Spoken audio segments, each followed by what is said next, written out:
Hello बच्चों, आज हम लोग काइनेमेटिक्स का सेकेंड लेक्चर स्टार्ट करने जा रहे हैं और आज के लेक्चर में हम लोग पढ़ेंगे relative velocity in one dimensional motion, then uniformly accelerated motion, it's PT graph, it's VT graph and kinematics equation in uniformly accelerated motion. तो सबसे पहले relative velocity in one dimensional motion के बारे में स्टडी करेंगे। पहले मैं आप लोग को इसके बारे में डिस्कस कर चुकी हूँ रिलेटिव वेलोसिटी क्या होती है।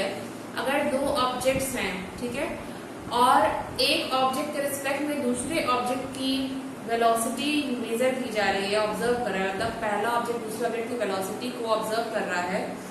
सो दूसरे ऑब्जेक्ट की जो वेलोसिटी होगी with respect to first object, that will be the relative velocity of the second object. ठीक है, सेकेंड ऑब्जेक्ट फर्स्ट ऑब्जेक्ट की भी वेलोसिटी कंसीडर कर सकता है।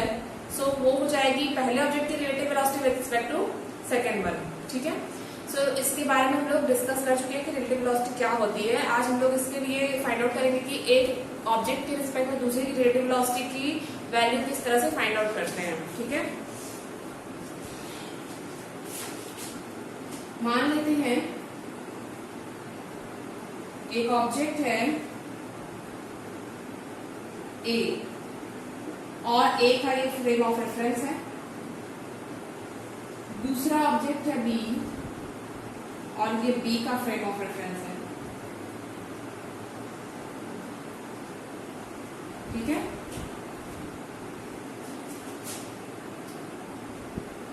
There is another object C. A is stationary, A is stationary and B is moving with some velocity. C is also moving in this direction.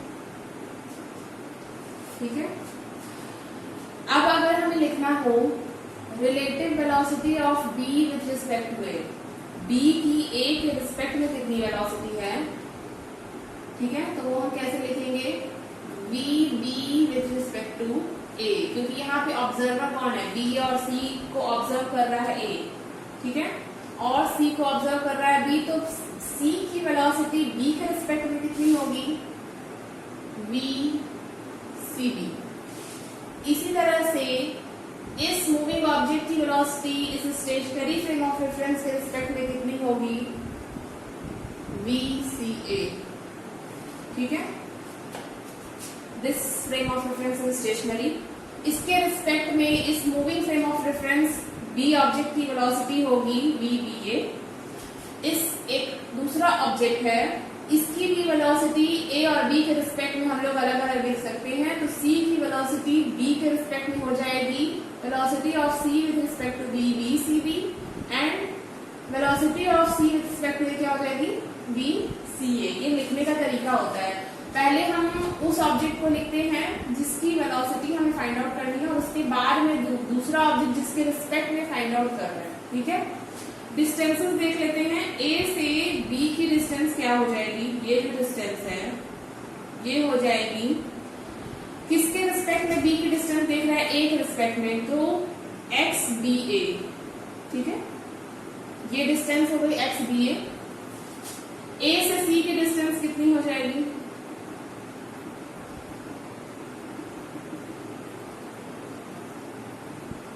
ये distance हो जाएगी ए से C की सी ए, एक्स सी ए। ठीक है,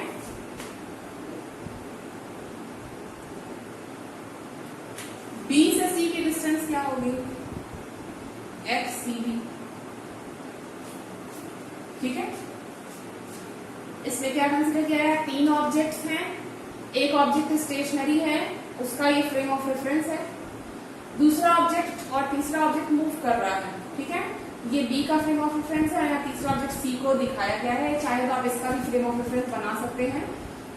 ठीक है, तो ए से बी की डिस्टेंस कितनी है, एक्स बी ए से सी की distance x C A, B से सी की distance x C B. Velocity of B with respect to A कितनी हो जाएगी, वी बी ए।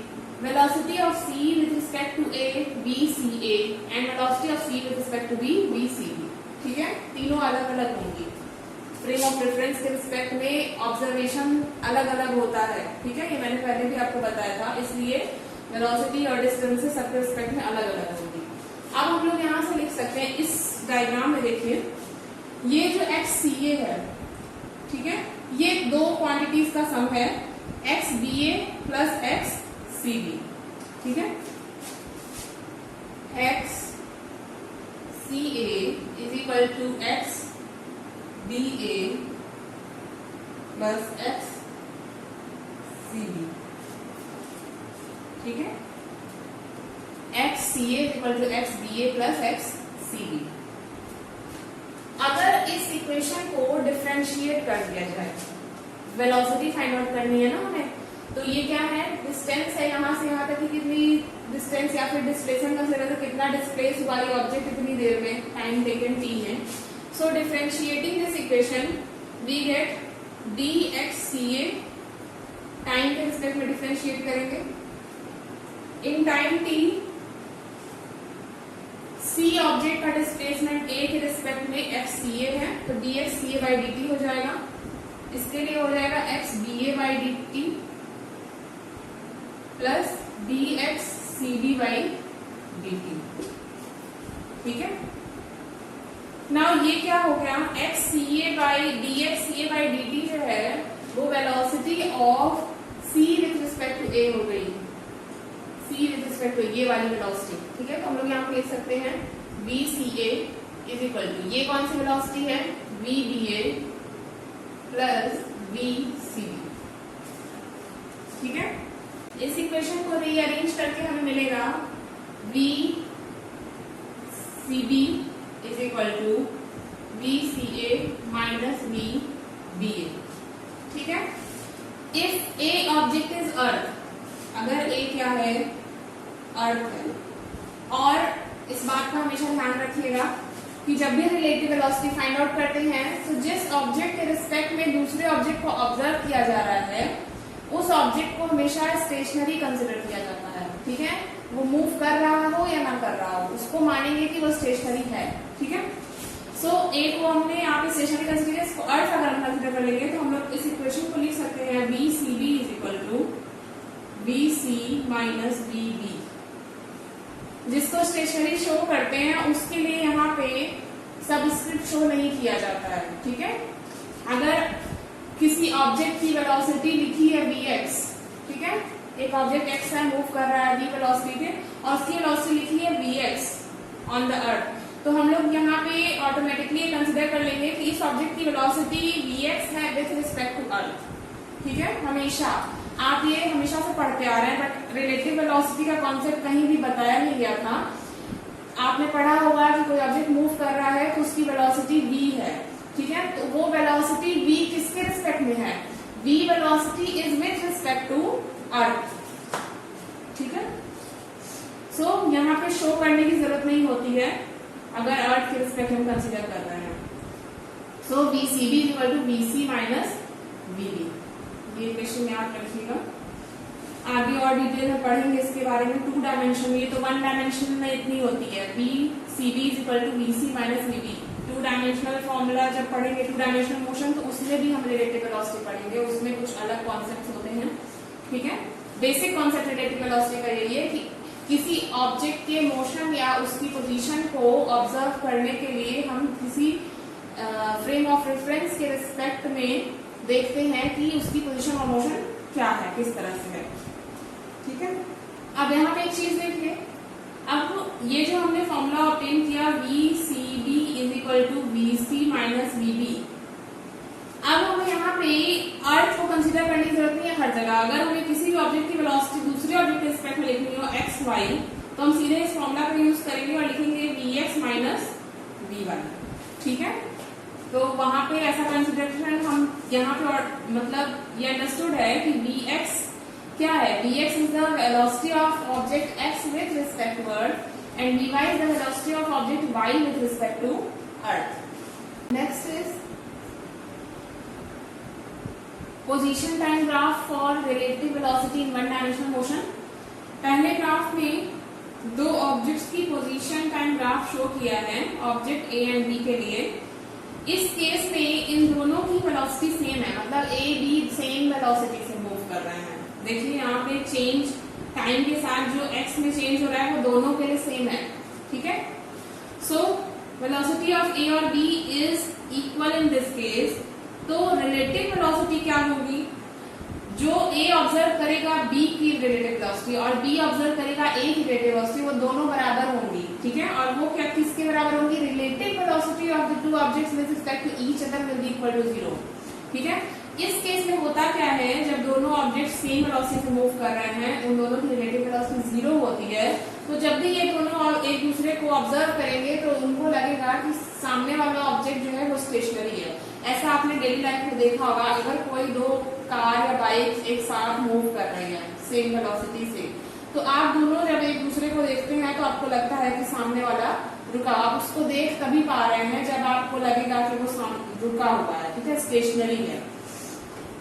नेक्स्ट में क्या शो किया गया है, velocity of B is less than B velocity of A. इसमें कैसे ये पता चल रहा है कि ए की वेलोसिटी ज्यादा है बी से, ये देखिए ये जो पॉइंट है यहाँ से ये टाइम टेकन है t1 है, मान लीजिए टाइम टेकन t1 के लिए a कितना डिस्टेंस कवर कर रहा है, a जो डिस्टेंस कवर कर रहा है t1 टाइम के लिए वो आपका ये वाला है x1, ठीक है। और b कितना डिस्टेंस कवर कर रहा है, ये स्मॉल डिस्टेंस x2, ठीक है। सेम टाइम इंटरवल के लिए a ज्यादा डिस्टेंस कवर कर रहा है और b कम डिस्टेंस कवर कर रहा है, ठीक है। मैग्नीट्यूड यहाँ पे शो किया गया है। तो velocity of a will be greater than the velocity of b, इसलिए इस ग्राफ का मतलब है कि vb is less then va। अब vb और va से छोटा है, इस केस में क्या होगा, magnitude of the relative velocity of the two objects with respect to each other will be less than the magnitude of va and vb। a की वेलोसिटी b के रिस्पेक्ट में जो होगी उसका magnitude and magnitude of relative velocity of b with respect a respect to b, इन दोनों का जो मैग्नीट्यूड होगा वो इन दोनों की इंडिविजुअल वेलोसिटी के कंपैरिजन में कम होगा इस केस में, ठीक है। इस केस में होगा क्या, a को लगेगा कि b जो है वो धीमे चल रहा है और b को लगेगा कि a उससे फास्ट मूव कर रहा है, ठीक है। नेक्स्ट इज, इसमें शो किया है कि a और b जो है वो सेम वेलोसिटी से मूव कर रहे हैं but moving in opposite direction. देखिए एक में एक अपोजिट डायरेक्शन में क्या मतलब, वेलोसिटी दोनों की बढ़ रही है बट a की वेलोसिटी पॉजिटिव डायरेक्शन में इंक्रीज कर रही है और b की वेलोसिटी नेगेटिव डायरेक्शन में इंक्रीज कर रही है, ठीक है। So a and b are moving in opposite direction with equal velocity. तो equal velocity and opposite direction में, तो यहाँ पे va को हम लोग माइनस vab लिखेंगे, ठीक है। माइनस साइन डिनोट कर रहा है कि वो अपोजिट डायरेक्शन में मूव कर रहे हैं।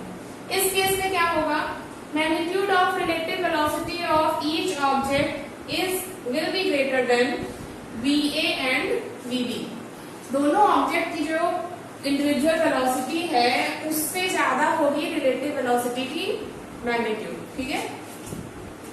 ये कैसा हमको दिखेगा कि a और b एक दूसरे के अपोजिट डायरेक्शन में ऐसे मूव कर रहे हैं, दोनों ही एक दूसरे को देखेंगे कि सामने वाला जो है वो हमसे तेज मूव कर रहा है, ठीक है। ऐसा दोनों को फील होगा, a को लगेगा कि b तेज मूव कर रहा है और b को लगेगा कि a फास्ट मूव कर रहा है, ठीक है। इस तरह से दोनों का मोशन होगा, अपोजिटली एक दूसरे के सामने सेम वेलोसिटी से मूव कर रहे हैं। आपने डेली लाइफ में भी देखा होगा कि सामने से कोई ऑब्जेक्ट, आप इधर से जा रहे हैं और सामने से कोई ऑब्जेक्ट सेम वेलोसिटी से मूव कर रहा है तो आपको लगेगा कि वो बहुत तेजी से आ रहा है और उसको भी लगेगा कि ये ऑब्जेक्ट तेजी से मूव कर रहा है मेरी तरफ, ठीक है।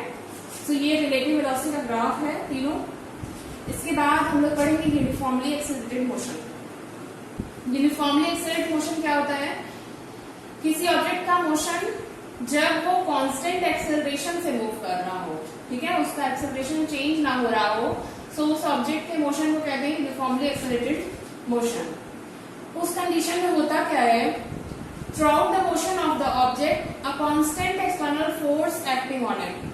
जो मोशन कर रहा है ऑब्जेक्ट उस पे उसके जब तक वो मूव करेगा तब तक उस पे कांस्टेंट एक्सटर्नल फोर्स वर्क करेगा, ठीक है, तभी उसका मोशन कैसा होगा, यूनिफॉर्मली एक्सेलरेटेड। एग्जाम्पल्स क्या क्या है इसके? पहला एग्जाम्पल है फ्री फॉल। अगर कोई ऑब्जेक्ट मूव कर रहा है only under the effect of gravity, in that case the motion of that object will be uniformly accelerated motion, उसका एक्सेलरेशन चेंज नहीं होगा। A car moving with uniform velocity in straight line, अगर कोई car straight line में uniform velocity से move कर रही है तो उसका भी एक्सेलरेशन कांस्टेंट होगा। और दूसरा क्या है? Motion of a ball rolling down on an inclined plane. एक बॉल है जो इंक्लाइंड प्लेन, इंक्लाइंड प्लेन का मतलब होता है कि एक तो प्लेन होता है सरफेस हॉरिजॉन्टल, और जस्ट उसको इस तरह से थीटा एंगल पे उठा दिया जाए किसी सरफेस को, ठीक है, नीचे वाले सरफेस के रिस्पेक्ट में इस तरह से आपने किसी प्लेन को रख दिया, तो ये कैसा प्लेन होता है? इंक्लाइंड प्लेन, ठीक है। सो उस सरफेस पे अगर कोई बॉल रोल डाउन करके नीचे की तरफ आ रही है तो उसका मोशन कैसा होगा? यूनिफॉर्मली एक्सेलरेटेड, ठीक है। Position time graph of uniformly accelerated motion, इसमें 3 तरह का ग्राफ शो किया गया है। ये जो फर्स्ट ग्राफ है इसमें दिखा रहा है कि acceleration of the object is positive, ठीक है। एक्सेलरेशन क्या होगा? पॉजिटिव होगा इस केस में। डिस्प्लेसमेंट डिस्टेंस मतलब मैग्नीट्यूड ऑफ डिस्प्लेसमेंट या डिस्टेंस जो यहाँ पे शो किया गया variation with respect to time. तो एक्सेलरेशन पॉजिटिव कब होता है? जब फाइनल वेलोसिटी जो है इनिशियल वेलोसिटी से ज्यादा होगी, ठीक है। सो इस केस में ऐसा होता है, एक्सेलरेशन पॉजिटिव होगा। सेकेंड केस में क्या होगा? Acceleration is, second graph is showing that acceleration of the moving object is negative, ठीक है। जस्ट इसका अपोजिट है, इस तरह का कर्व है तो एक्सेलरेशन नेगेटिव होगा। यहाँ पे क्या शो कर रहा है? Acceleration is constant, sorry acceleration is 0, acceleration 0 है, एक्स टाइम के साथ लिनियरली चेंज हो रहा है, ठीक है। तो v भी जब क्या होगा? कांस्टेंट होगा। जब v को डिफरेंशिएट करेंगे तो a क्या हो जाएगा? 0। Velocity time graph in uniformly accelerated motion, पहला ग्राफ जो है वो शो कर रहा है कि velocity of the moving object is constant with respect to time, और अगर वेलोसिटी कांस्टेंट है तो एक्सेलरेशन क्या होगा? 0। पहले केस में एक्सेलरेशन 0 होगा। दूसरे में constant acceleration, the object is moving with constant acceleration, ठीक है। वेलोसिटी इंक्रीज करी लिनियरली विद टाइम। इसमें क्या शो कर रहा है? Constant D acceleration.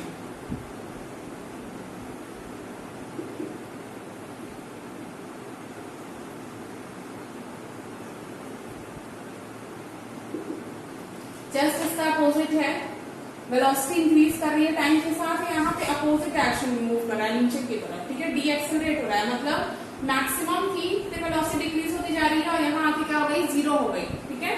तो ये कांस्टेंट डी एक्सेलरेशन शो कर रहा है। नेक्स्ट ग्राफ में शो कर रहा है कि इनिशियली ऑब्जेक्ट की कुछ वेलोसिटी थी, देन उसमें कांस्टेंट डी एक्सेलरेशन हुआ। ये वाला ग्राफ यहाँ तक यही ग्राफ शो कर रहा है, कांस्टेंट डी एक्सेलरेशन। उसके बाद क्या हो रहा है? 0 पहुंचने के बाद नेगेटिव डायरेक्शन में वेलोसिटी इंक्रीज कर रही है, मतलब अब ऑब्जेक्ट अपोजिट डायरेक्शन में एक्सेलरेट होना शुरू हो गया, ठीक है। यहां से यहां तक तो सेम ग्राफ है, कांस्टेंट डी एक्सेलरेशन, मतलब कुछ वेलोसिटी थी इनिशियली, वो डिक्रीज होकर 0 हो गई। उसके आगे क्या हो रहा है? उसके आगे बढ़ती जा रही है velocity, but velocity is increasing in negative direction, मतलब स्टॉप होने के बाद ऑब्जेक्ट अपोजिट डायरेक्शन में एक्सेलरेट होने लगा, ठीक है। तो यहाँ से यहाँ तक क्या शो कर रहा है? कांस्टेंट डी एक्सेलरेशन, फिर ऑब्जेक्ट रुक जाता है, स्टॉप हो जाता है, उसके बाद वो फिर से अपोजिट डायरेक्शन में एक्सेलरेट होना स्टार्ट कर देता है, ठीक है। Next topic is kinematics equation in uniformly accelerated motion. ये जो इक्वेशंस हम लोग पढ़ेंगे इसमें होता क्या है कि जो अननोन वेरिएबल्स होते हैं, अगर कहीं पे आपको किसी न्यूमेरिकल में वैल्यूज दी हुई हैं, कोई नेचर में आप कोई फिनोमेना ऑब्जर्व कर रहे हैं ऑफ यूनिफॉर्मली एक्सेलरेटेड मोशन, या फिर an object is moving with constant velocity, उस केस में जो अननोन वेरिएबल होता है उसकी वैल्यू कुछ दिए हुए वेरिएबल्स के टर्म्स में फाइंड आउट की जाती है, ठीक है। और ये जो इक्वेशंस हैं ये सिर्फ कांस्टेंट वेलोसिटी से अगर कोई ऑब्जेक्ट मूव कर रहा है या कांस्टेंट एक्सेलरेशन से मूव कर रहा है उसी केस में एप्लीकेबल होते हैं। 3 इक्वेशंस होते हैं इसमें। पहला इक्वेशन है v is equal to u plus 80। दूसरा है s is equal to ut plus half 80 square and third equation is v square is equal to u square plus 2as। ठीक है, v क्या है? Final velocity of the object, u is the initial velocity, a is the acceleration, the constant acceleration with which the object is moving, t is time taken and s क्या है? Distance traveled by the object।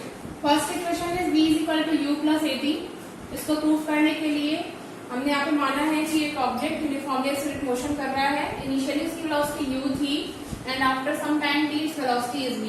ठीक है, velocity time curve इसका show किया गया है।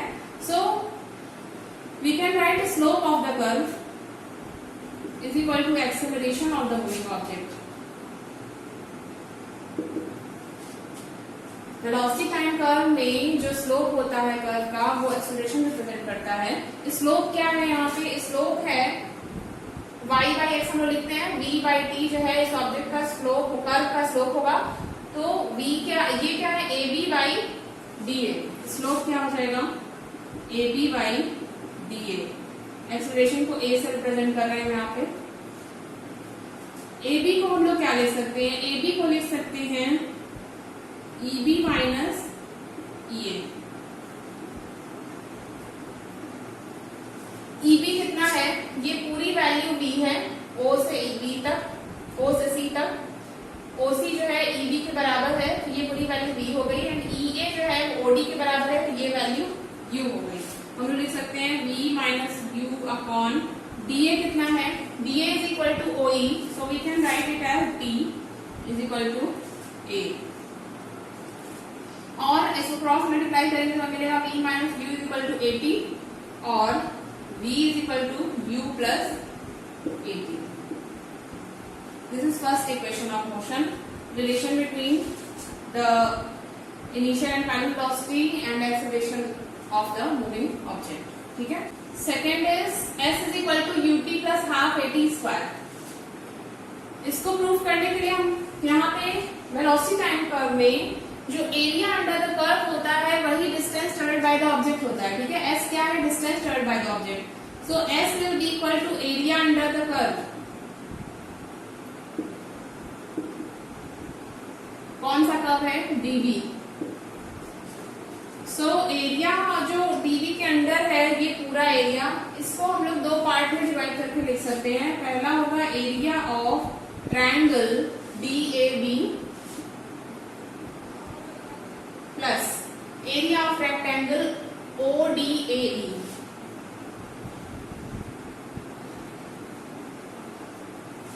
ठीक है, एरिया ऑफ DAB क्या हो जाएगा? हाफ, क्योंकि ट्रायंगल है, half base into height DA into AB plus area of rectangle OE into OD। ठीक है, DA की वैल्यू कितनी है? DA जो है वो T के बराबर है तो ये हो जाएगा half into T into AB। AB कितना है? अभी इसके पहले वाले डायरेक्शन फाइंड आउट किया था, V माइनस U है। OE आपको कितना है? OE T है एंड OD is U। ठीक है, अब इस इक्वेशन में फर्स्ट इक्वेशन का यूज करेंगे। फर्स्ट इक्वेशन क्या था? v minus U is equal to 80।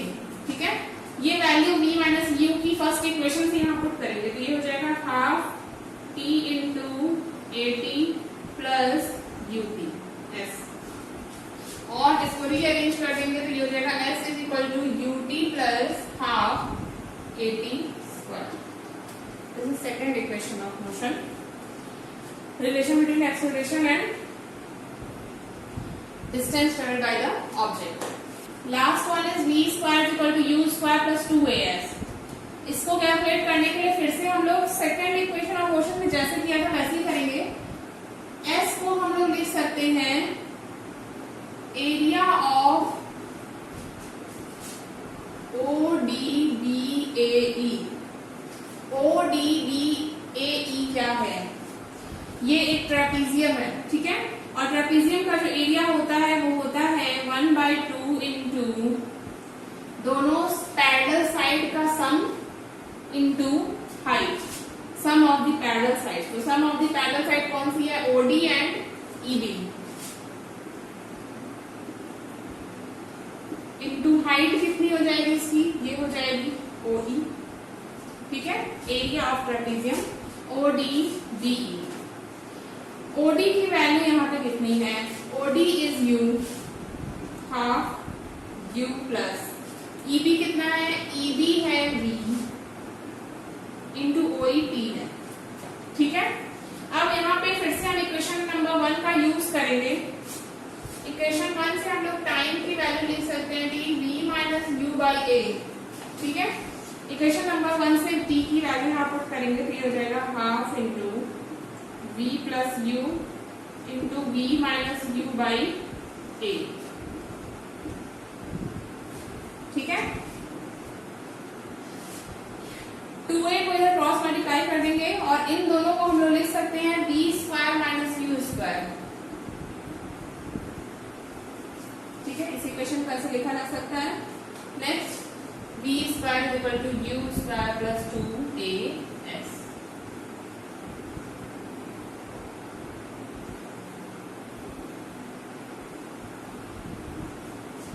ठीक है।